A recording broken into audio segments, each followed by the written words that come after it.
understand you're having problems sleeping tonight. Is that right?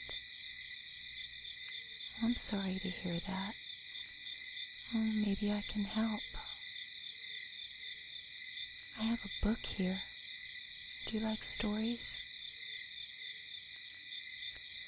This is called The Complete Grimm's Fairy Tales. It's the original book of fairy tales, and they're a little more realistic and a little scarier than the later versions. Most of the more recent fairy tales take out all the scary stuff, and they make all of the fairy tales have a happy ending. Let me see which one I should read. I won't pick a very scary one. How about Hansel and Gretel?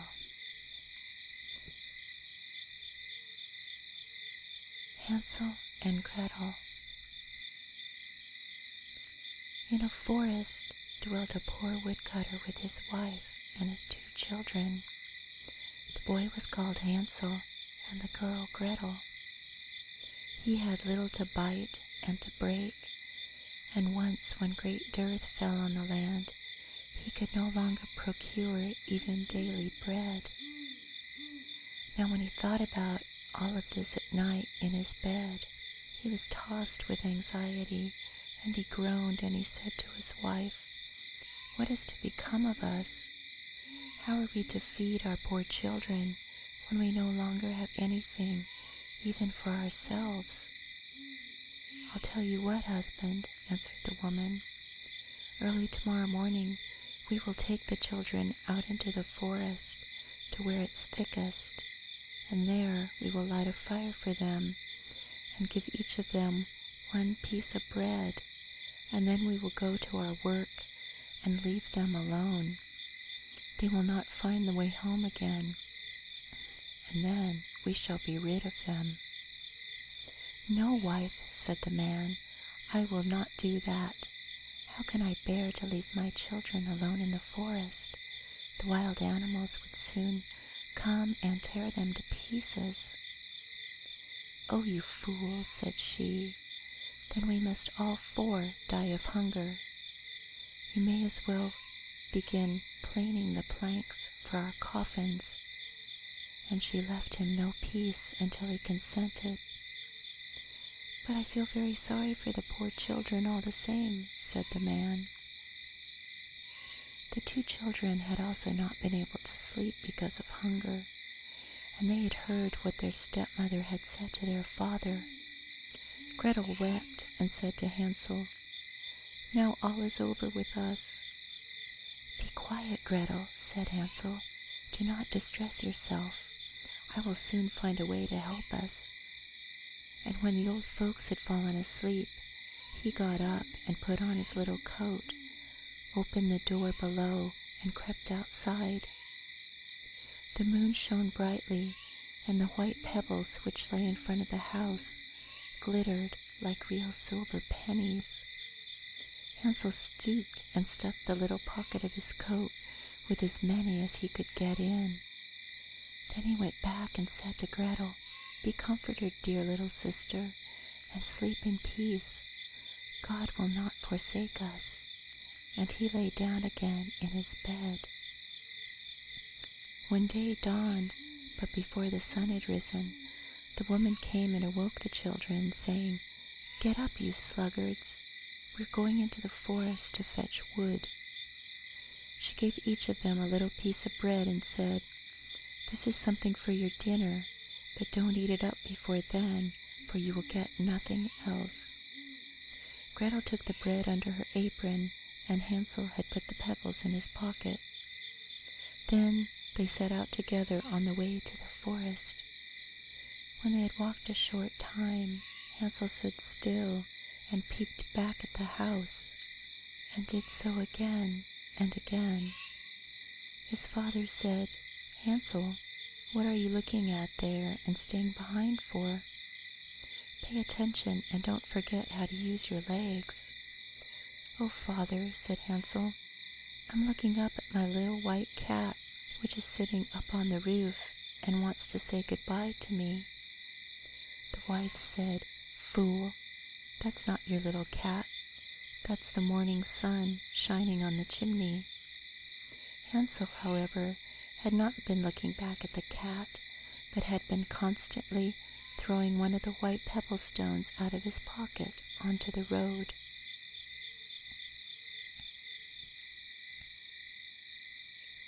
When they had reached the middle of the forest, the father said, "Now, children, pile up some wood, and I will light a fire that you may not be cold."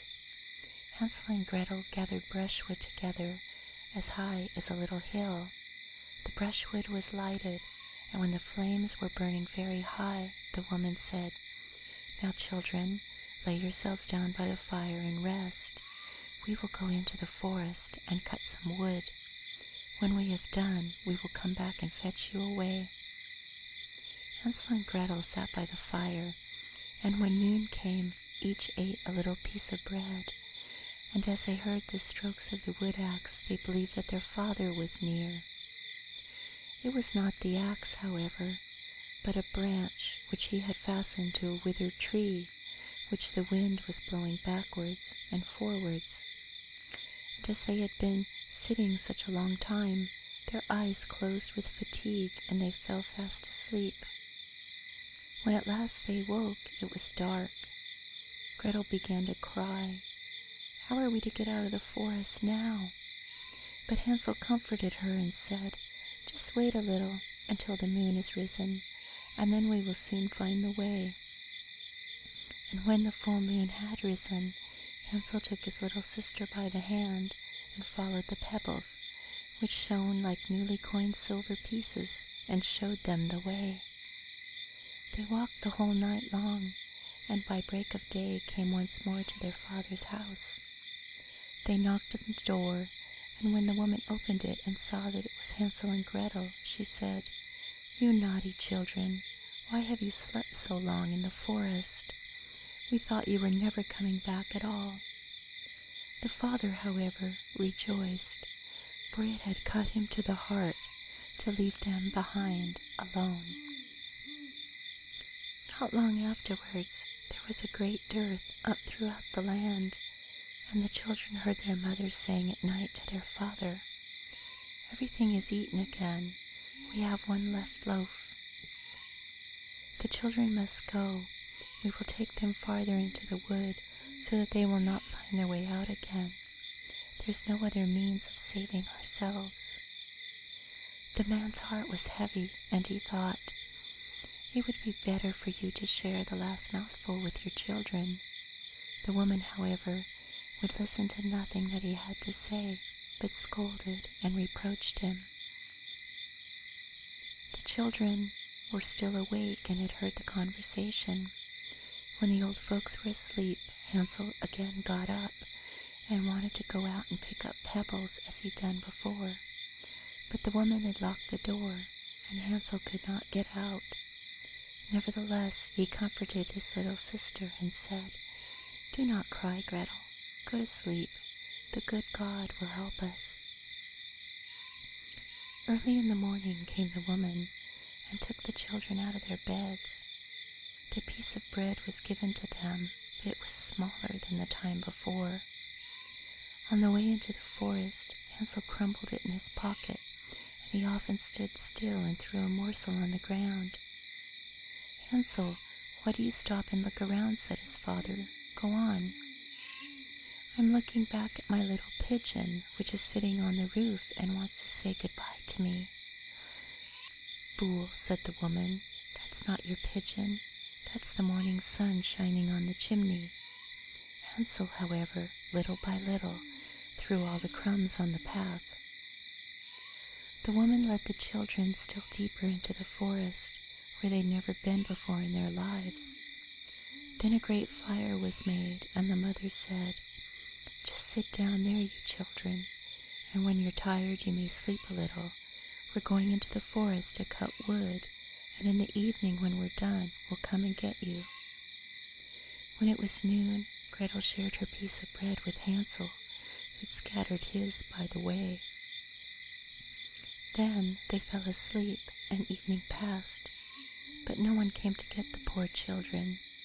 They didn't wake until it was dark night, and Hansel comforted his little sister and said, "Just wait, Gretel, until the moon rises, and then we shall see the crumbs of bread which I've strewn about.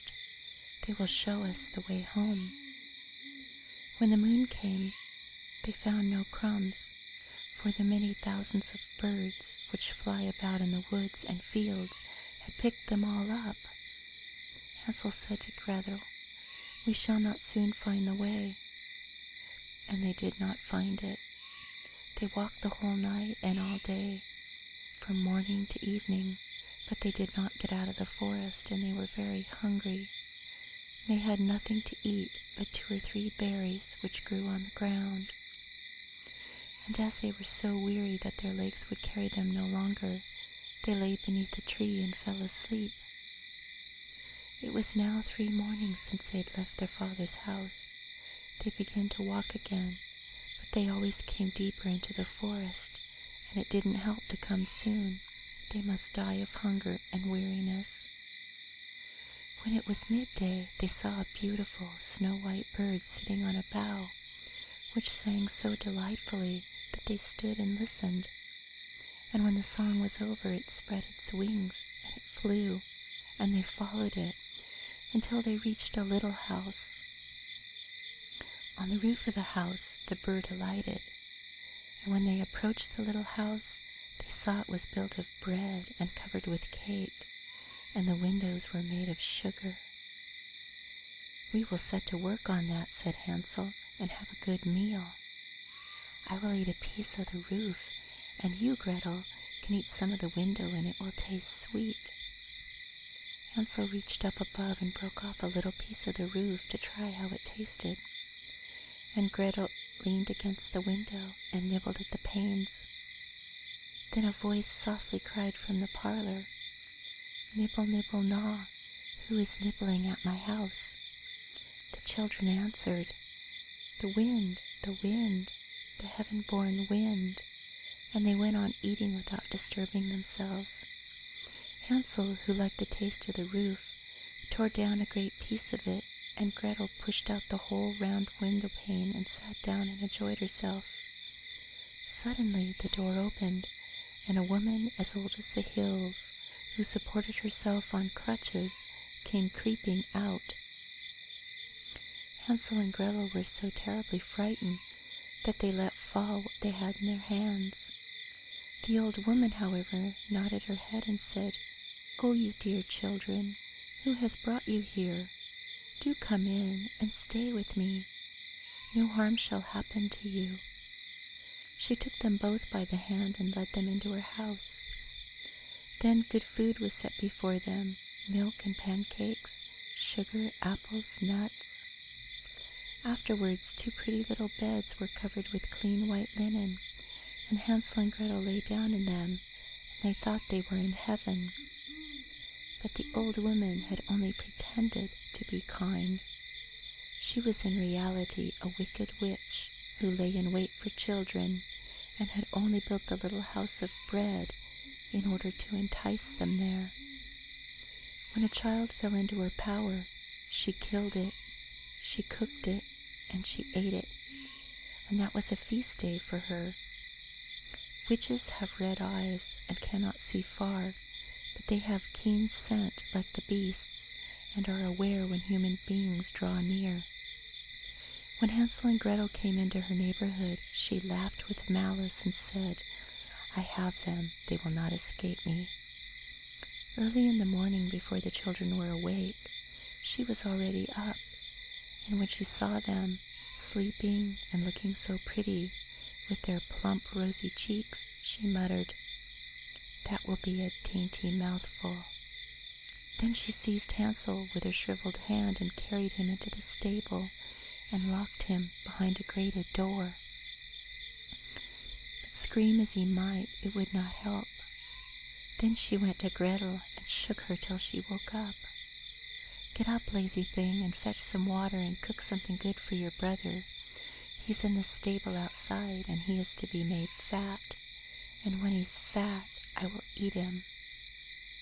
Gretel began to weep, but it was all in vain, for she was forced to do what the wicked witch commanded. And now the best food was cooked for poor Hansel. Gretel got nothing but crab shells.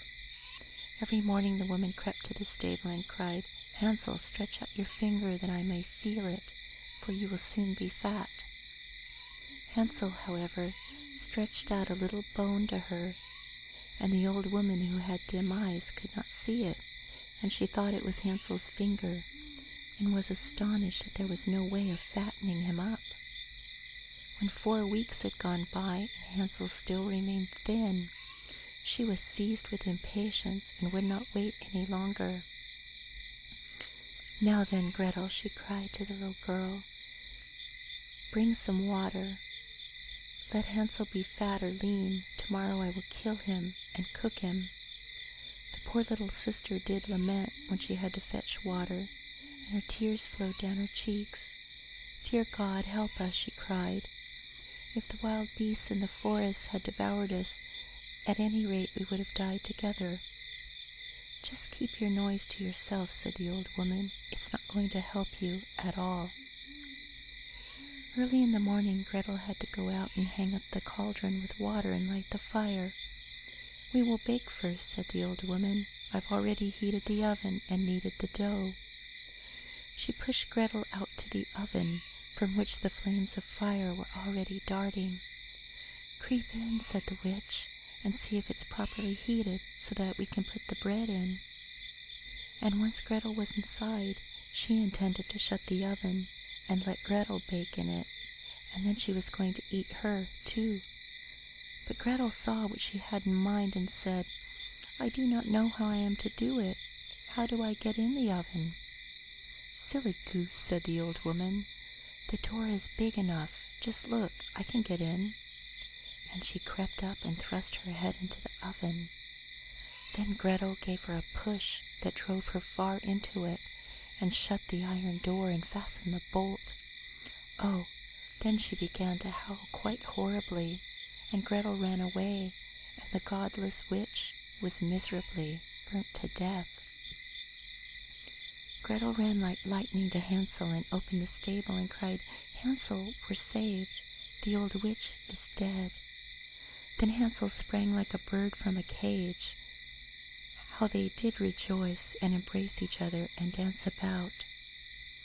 And as there was no longer any need to fear her, they went into the witch's house, and in every corner there stood chests full of pearls and jewels. "These are better than pebbles," said Hansel, and he put them into his pockets. And Gretel said, "I too will take something home with me," and she filled her pinafore full.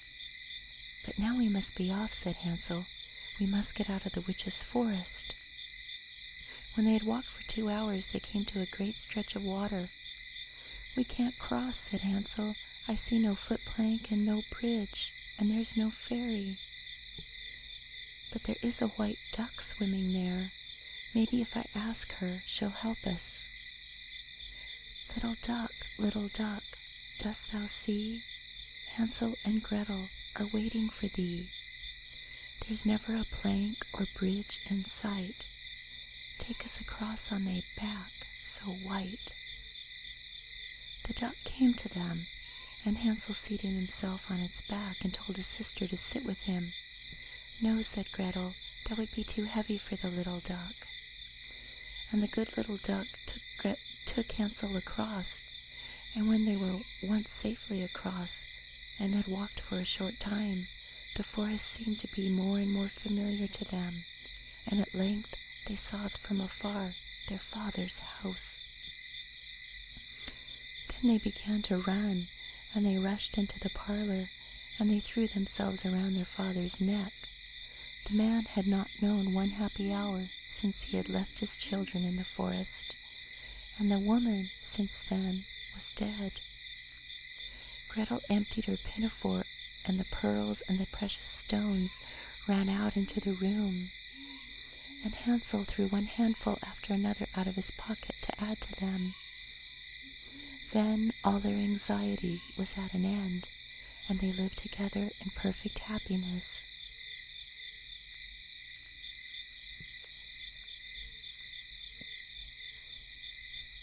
I hope you liked that story, and I hope you're feeling sleepier, and maybe you've even fallen asleep.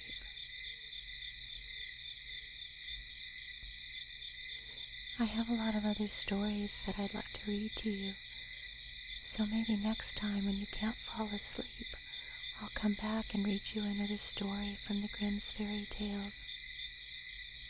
Okay, I'll see you again soon. Good night.